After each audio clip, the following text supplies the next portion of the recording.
Hey Bruce, it's not often we get to celebrate someone's life while they're still around. Seems all too often we actually do it when it's too late. So we decided to change that a little bit and put together a video of some messages from people who deeply care about you and whose lives you've changed forever. So I hope you enjoy. Bruce, I've been thinking about you. Remember the time I was telling you and Baker about maintaining the landscape on Cactus Road? And you guys started to tell me about setting up dynamite charges and blowing half of North Phoenix up.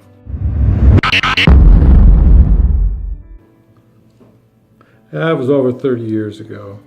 And I can't say it seems like yesterday, because actually yesterday I still was overweight and hurt all over, and my big toe wasn't so good either. But looking at pictures from way back when we were young and tan and healthy and had all our body parts. In fact, I was thinking that before I met you, I could hear a pin drop on a carpet 50 feet. But hauling me off to the Winter Nationals, named after you, I presume, and subjecting me to a few decibels above standing next to a jet engine, it did some damage to my ears. So it's not the forest in my ears of hair that is the reason I can't hear. It's actually from enjoying your hobby with you. We had some great times in Mexico and Aruba and wherever that aquarium was just south of San Francisco. Still haven't paid that parking ticket for parking the wrong way on a one-way street, which you know I didn't do. I wrote the judge. He said to pay up, but I'm a wanted man. You probably collect the bounty I'm sure they got out there on my head. And I'm remembering old Duke and that crazy parrot you had, and 3 crazy old guys hauling and mixing concrete in your backyard. And don't forget the mountain of oleanders that you lined up on Garden Drive and somehow thought, hey, no big deal, the city will bring 3 or 4 big trucks out and just clean it up for nothing. I was looking at them the other night and thinking we should cut those down and try it one more time. But the best times were just swapping stories from traveling the racing circuit to restoring some classics. And the best story, I'd vote for Jack Nicklaus. If you would have known then what you know now, you could have been the second best golfer in the world and done really well, huh? The problem with that would be we wouldn't have met, and I wouldn't have gotten the best haircut in the US of A. And because I look so good, I wouldn't have gotten the job in Aruba. So if it wasn't for you, I might have ended up a shaggy-haired homeless soul. So I got a lot to be thankful for. But mostly, Bruce, I just want to thank you for being you. Hey Bruce, it's Claire. I have been thinking about the time that the 4 of us went down to Mazatlan. Do you remember that vacation? That was one wild vacation. Linda and I had so much fun. We both started out the day in the swimming pool drinking some fabulous drink. Tequila. Continued to drink that drink all through the day and all through the night. If you remember, we were dancing on tables that night in the restaurant. That's the very first time and the absolute last time I'll ever be on a top of a table. Tequila. You and Dennis had no idea what to do with us. I want to thank you for allowing me to let my hair down on that vacation and get a bit crazy. And we did get our deep sea fishing in too. It was the vacation of a lifetime because we were with super good friends, and I want you to know that you're part of our family. I had the time of my life that vacation. Thank you, Bruce, for being you. Hey Bruce, well I guess it's my turn. So I just want to start off and say that wanted to let you and Linda know that you guys are some of the greatest people I've ever met. And, you know, I definitely met some people in my lifetime and throughout the travels and tennis and everything else, but there's no one like you two. And I know me and my family are definitely better from knowing you. So thank you for that. Growing up, I used to love coming over and hearing all the different stories about you playing golf with Jack Nicklaus, and always wondered, you know, what could have been. Knowing what you know now, the classics that you've restored and how much you enjoyed it, and obviously the building of some of the biggest and baddest engines around. To be honest, I always thought that maybe one day I would have one of those Bruce finished sport cars. I remember coming over when I was younger for one of Linda's amazing haircuts, even though I didn't care for it too much, but took care of it once I got to Aruba. That lovely mullet I had, and now look at me, I got nothing. But it made my mom happy, so we got the haircuts that, you know, she wanted. And remember walking around the house and just seeing all the different amazing things that you guys have collected over the years, and it seemed like every time we came over there's always something new to enjoy. Gotta say though, one of my favorites had to be that jukebox and being able to play One-Eyed One-Horn Flying Purple People Eater. I probably played it quite often, if you remember. To me, it was a one-eyed, one-horn flying purple people. Now I do have to admit something, and this stays between us, right? So when we would come over, I would sneak some gummy bears out of the bedroom. Thought I was being sneaky. Probably got away with it maybe a few times. Maybe not, I don't know. But if no one else knows, this stays between us. All right, so. Shh. Anyways, I've always looked forward to catching up with you guys over some Mexican food and margaritas, and still remember a restaurant that we used to go to when I was younger, and for some reason would always get Jell-O for dessert. I don't know why I remember that, but that's something when I was thinking about all the things we used to do, that's something that I remember. I also remember you coming to our aid quite a few times, and it's always been done with a smile. That's probably one thing I'll always remember, is you did everything with a smile.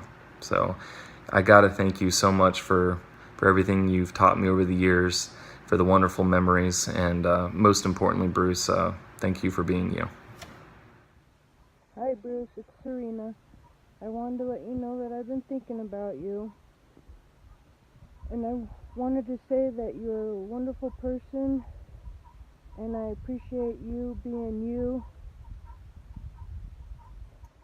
Hi Bruce, it's Todd. Long time no see, buddy. Well, I've been thinking about you a lot, unfortunately because of the news I heard. But, you know, it's good to reminisce and sort of think about all the memories that you've had with people and what they sort of meant to you in your life. So I want to sort of take a little bit of a time right now and just let you know what I was thinking when I was thinking about you. I think first and foremost, I just want to say thank you for being such a warm, generous, and kind host all the time to me. I don't know how many times that I basically spent in the pool with John, swimming until we almost passed out or basically drowned, and then we were able just to go into the water bed and crash and sleep in and everything like that, and wake up to a great breakfast and just kind words and kind people.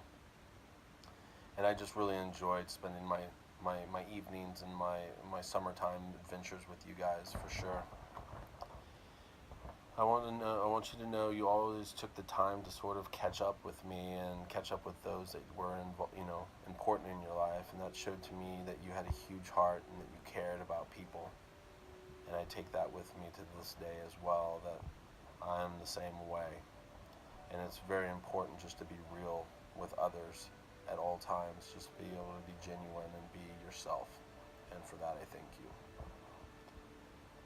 You were an awesome auto mechanic as well, and the amount of detail and the attention that you would put together with these cars that you would restore back to their original parts just showed me a lot about a passion instead of a job, and that when you love something that you do and you do it to the best of your ability, it doesn't ever seem like a job.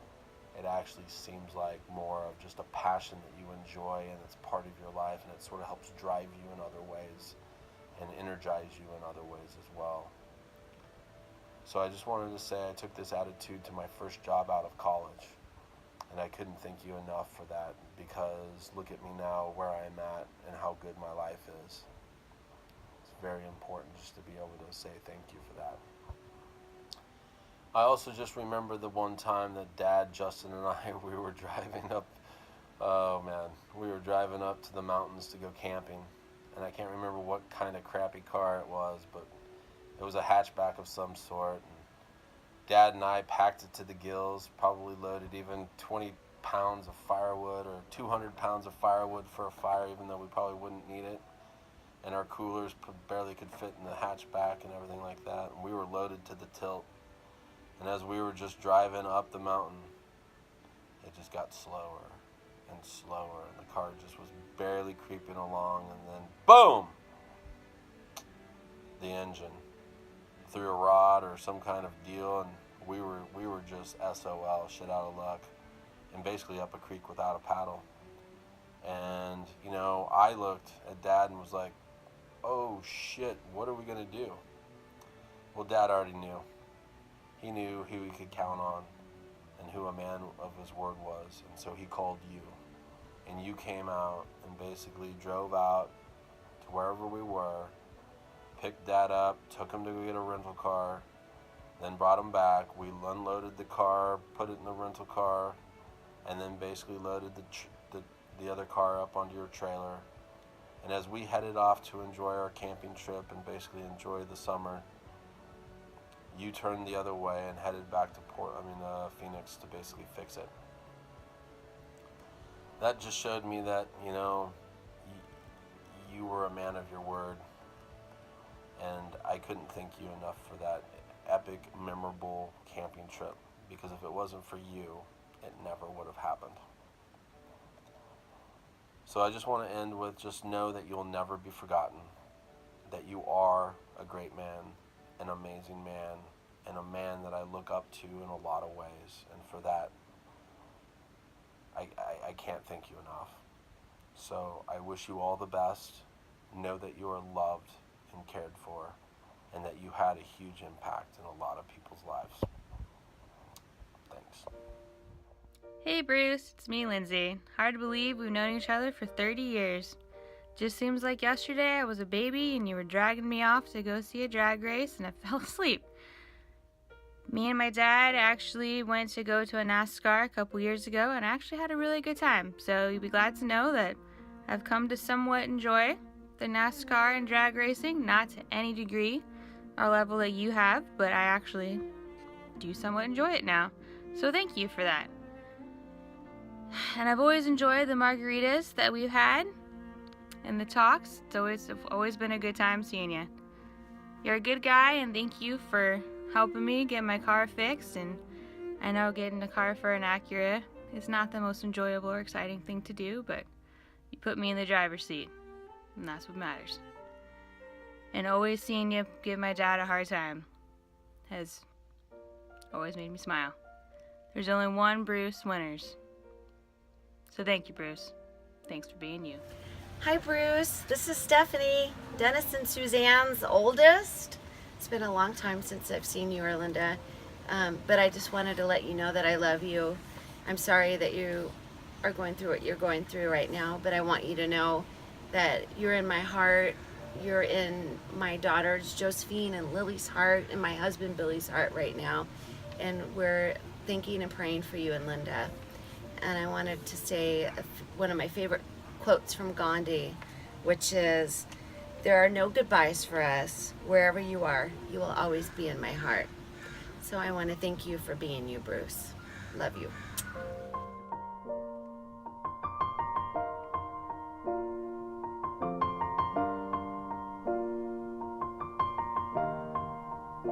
It's been a long day without you, my friend, and I'll tell you all about it when I see you again. We've come a long way from where we began.